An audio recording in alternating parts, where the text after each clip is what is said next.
Hey dudes, I've got this guy here. His name is Zach Lind. He's in a band. He plays drums in a band called Jimmy Eat World. I got some questions for him, and I hope maybe you'll enjoy them, depending on his answers. So I read this somewhere. Okay. What's it like to be a founder of the genre of emo? Oh, man. Okay. Well, it's a lot of pressure, And do you agree that you are? Seriously, we don't really see ourselves as the founder of any kind of genre. But Clarity's the best emo record of all time. Well, that's a nice thing to say. But I mean, the problem with emo is it doesn't really.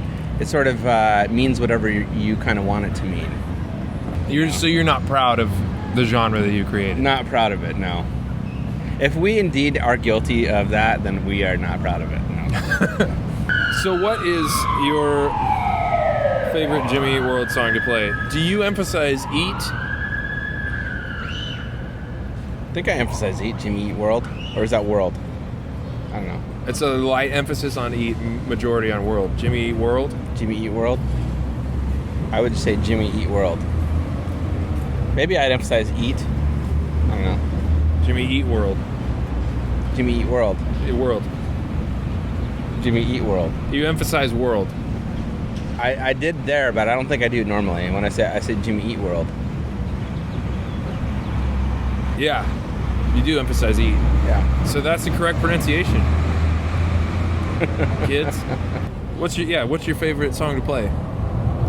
It depends. I've always really loved playing Goodbye Sky Harbor.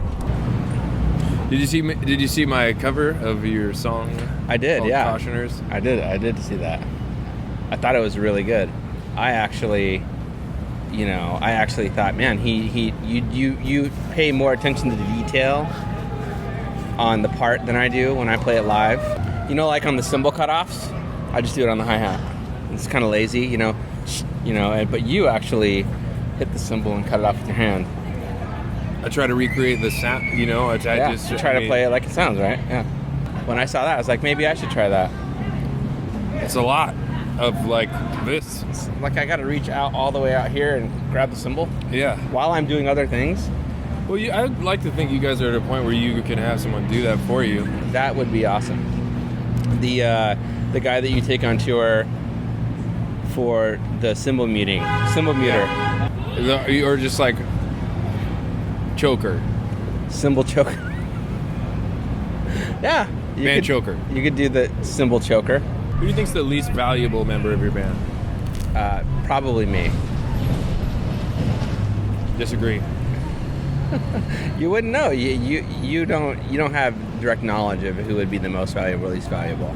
I'm probably the most interchangeable. I'll agree with that. Yeah. So, you could probably play the drums tonight, and it would sound probably better than if I were to play it. Yeah, probably. I'm contractually obligated to not play SJC drums. That's fine. So I met Mike one time. Oh, really? I think Mike's a nice guy. Yeah, you think? Yeah. Well, you think so? Why did Tom stop singing lead on some songs? It wasn't necessarily that Tom stopped. It was more just Jim was developing as a songwriter and a singer. And who's Tom? Tom is a guitar player, and he also sings backups and does some lead singing in our band. Tom Linton. Yes or no? Would you be offended, or would your band be offended if I said you guys could pass for a Canadian band? Do we sound like a Canadian band? I'm just saying, if people looked at pictures of you guys, they'd be like, "Oh, those guys are probably from Canada." Maybe. I mean, is that a bad thing? Is it like Canada, like Nickelback Canada, or is it Canada like Arcade Fire Canada, or is it, Rush Canada? I mean, what does a Canada band sound like or look like? Sum 41. Really? You guys nail starting albums. Every start, when you're like, oh, new Jimmy Eat World record. Putting it in or downloading it. Then you're like, play. first one, and then after the first one's over, you're like, whoo, whoo, give me more. It's like a Really? You always got to. Did you feel like I was did sweaty. you feel like that? Did Hard is Hard to Find make you sweaty? I haven't heard that. Okay. Have you ever sung the entire Bleed American album in falsetto? No. Do you know that I have? You have? Yeah. What was that? did that. Did you lose a bet or something? I just kind of wanted to see if I could do it. I'm not alone, Like, cause the TV's on, yeah. Okay. I'm not crazy cause my voice cracked. But that's what happens when you sing in low falsetto. I'm not crazy cause I take the right pills. Yeah, You know? I think that'd be cool. I think that could work. It's hard. So I swear, Sweat is the lyric, so that might trigger something for you. Speaking of lyrics, are these lyrics correct? Are these the correct lyrics? it just takes some time in the middle and when it have to ride. Everything will be just fine. Everything will be alright. Slightly off a little bit. It just takes some It just time. takes some time in the middle and when it have to ride. Yeah, I mean, it's close. It's I just close. thought it was creative. It's close. Do they know the words? When they're like, Yeah. everyone's like, it's like, I just picture everyone in the crowd go, Takes too long.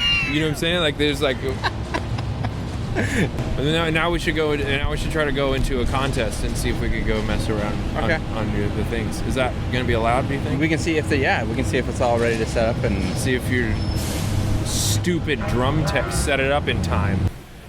So Zach is cool. He let us come on the stage, and we're just gonna like get dorky, you know, and like talk about some of the cool stuff that he's been working on, and I'll show him some of this advanced things I've been working on. Right. Yeah. Cool. Show me what you've been working on. There's this cool thing where I've seen people that hit the hi-hat and the snare at the same time. No. That's awesome. And they do that. And so it's like this beat where it's like, That's really cool, actually. What would be cool is if you did that, but you also did it with the rack tom at the same time. Like, so you do the. oh, like, so it's like this. Yes. Yeah, that's cool. I think that sounds cool.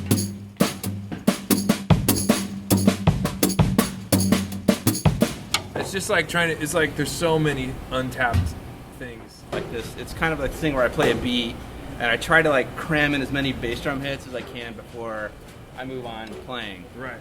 So it's pretty cool because it sounds almost like it's an odd meter, but it's Right. not. So it's kind of like.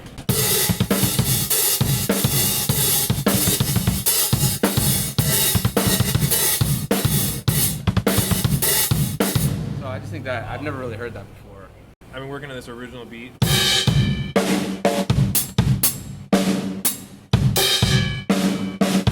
Like no one would ever like really do that for a song, you know? It's like an exercise. Yeah, it's more of an exercise. Yeah. You know, it's something that doesn't sound good, but it's something that's technically interesting. Yeah. Let me just encourage you guys that if you can, you know, get together on stage with a world famous, one of the most famous drummers in the world. If you have that opportunity to just sit down, trade ideas, do it. Go to your favorite band show. Ask, knock on the stage door, get there early, and say like, can I come on stage and trade drum ideas with the drummer? If you know their name, use their name, and then they'll let you in and they'll do it. You can do that with Zach whenever Jimmy Eat World plays. You can just knock on the door and he'll let you in and he'll like We can diddle. you guys can diddle together. It's basically a free drum lesson. These are opportunities that we aren't even aware of, that we're missing out on. But if you know that any House of Blues, this works. Any venue above 21, any venues for all ages. If you go and you knock on the door and you ask to see the drummer during sound check, they'll stop sound check. The rest of the band will leave, and you'll get that time. Guaranteed. So I just want to encourage you guys to do that. Yeah, I want to thank Zach Lind for doing this. This is, even though I act like a cool cucumber, I am just a sweet little fangirl inside.